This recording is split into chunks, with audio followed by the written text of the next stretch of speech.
Здравейте на всички, които ме гледат, аз съм SolotoBG и днеска ще направя едно туториалче как да си правите банер за YouTube канала ви. Това става за хора, които ползват Photoshop и които не ползват. Може да следвате всички тези стъпки на Photoshop. Сайта, така се казва, линк ще го има в описанието. Много добър сайт за правене на банери. Добре, другото нещо, което трябва да направим е файл, new image.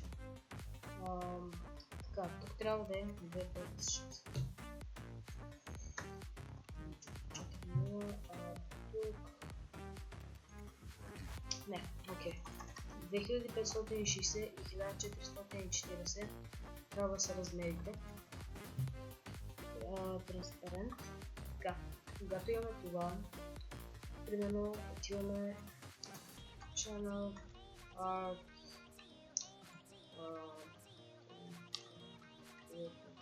пише размерите. Би трябвало такова да ви излезна, такива неща. Примерно, ето, това ще свърши перфектна работа. Аз вече съм го свалил, така че просто го сейвате, където искате. Едно нещо, при мен имаше един проблем, където свалях нещата, когато бяха на малък екран.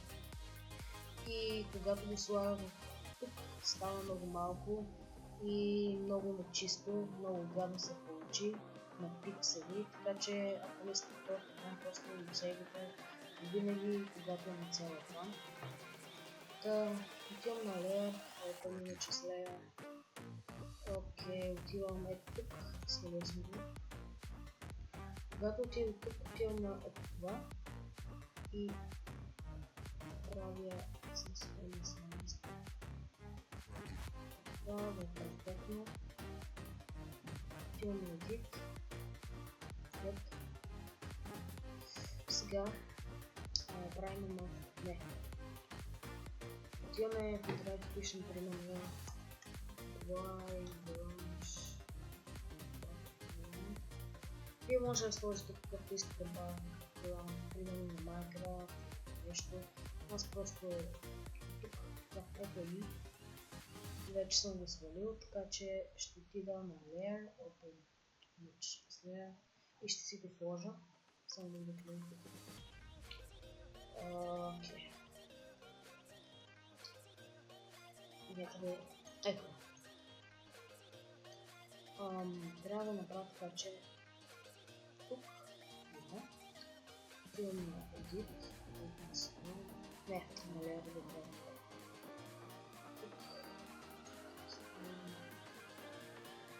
Правя така, наместим за перфектно. Окей, да направя за ефект бих искал да добавя, това е личен мой избор.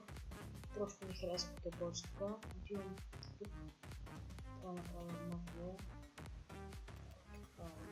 Окей. Това всичко черно, отивам тук и намалям опасикото и някъде толкова е perfectно.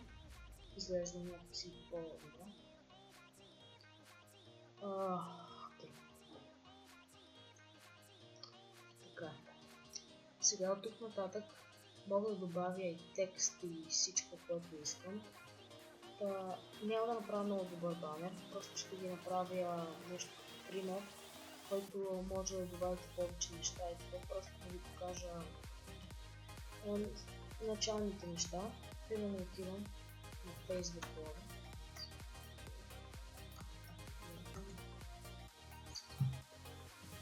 Окей. Ето това. Вече съм извалил.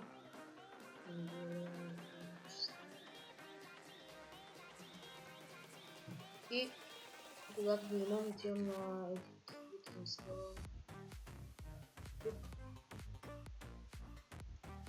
Това. И за да добавя ефект, бих му сложил Alter Glow и Inner Glow. Alter Glow е хубаво да е черен. Тоест добре. Сега обикновено го правя на 10. Все пак така. Но защото е Facebook, искам да е по-силно. Така. Да, не се получи много добре заради бакграунда, но това няма голямо значение. Понякога дропва ми Shadow. Тук. Но няма какво да се получи така. Ето до Фейсбука. Ще направя още един пример, примерно с... не знам.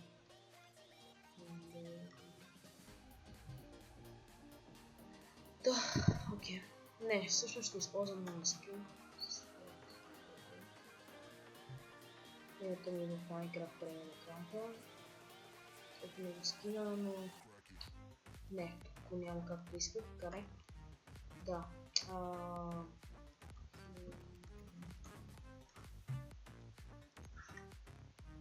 Сега ще ми се покаже. Ето. Да. Примерно коя да използвам. Ето тази е добра. Save, да. То отивам пак да същата процедура винаги и само да видя къде е тя.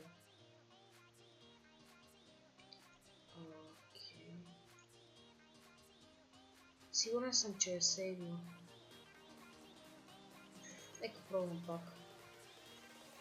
Естествено. Този път ще изчакам повече.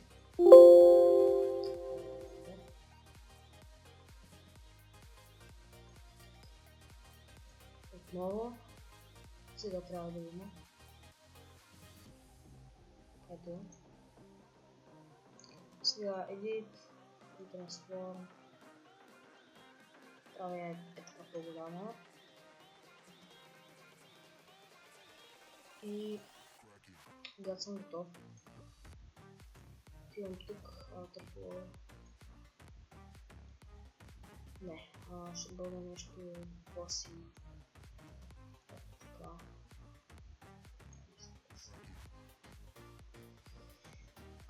Окей. Така. Трябва малко да го намаля, но когато сейвна видео, когато сейвна банера, то автоматично ще се намали. Така, щом вече добавих тия неща, които искам, направих си бакграунда, като казвам, вие може да ги правите както искате, да добавите много неща. И вече започвам с текста. Именно слагам Slot Baby. Гледайте да е на Max Size и този фонт съм го свалил. Ако искате да използвате такъв фонт, ще ви има в описанието.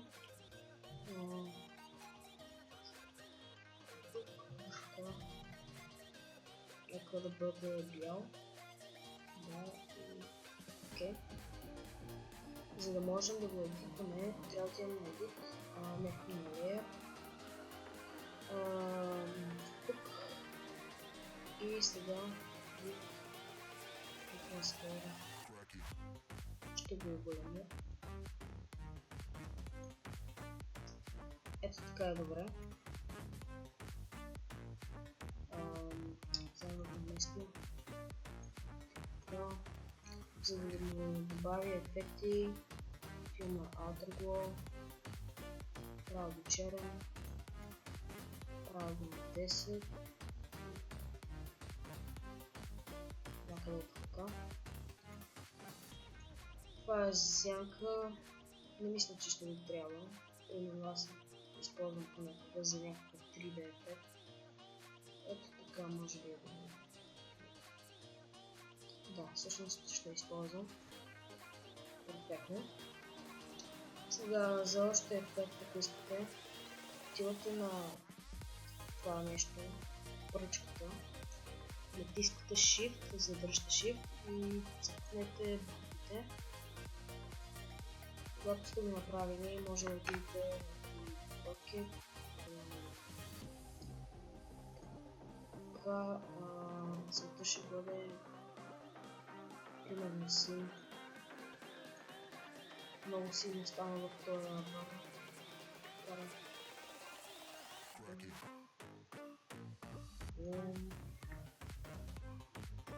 Готово. Отивам едит и select all.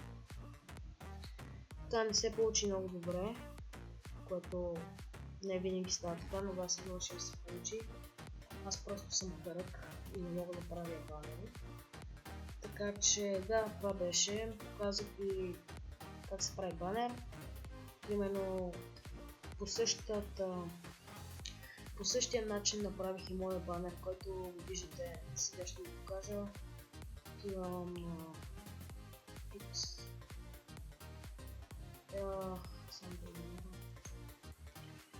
по същия начин направих и ето този банер. Сложих си снимките, Outer Glow, тук така. Съм го направил малко по-зелено с леера. В момента това беше просто пример, не един от най-добрите. Добре, надявам се да ви хареса клипа. Ако искате повече туториали, ако искате да ви направя много добър банер, такова съвсем безплатно, просто ми пишете. Това беше от мен, очаквайте видеа в съвсем скоро време и до скоро.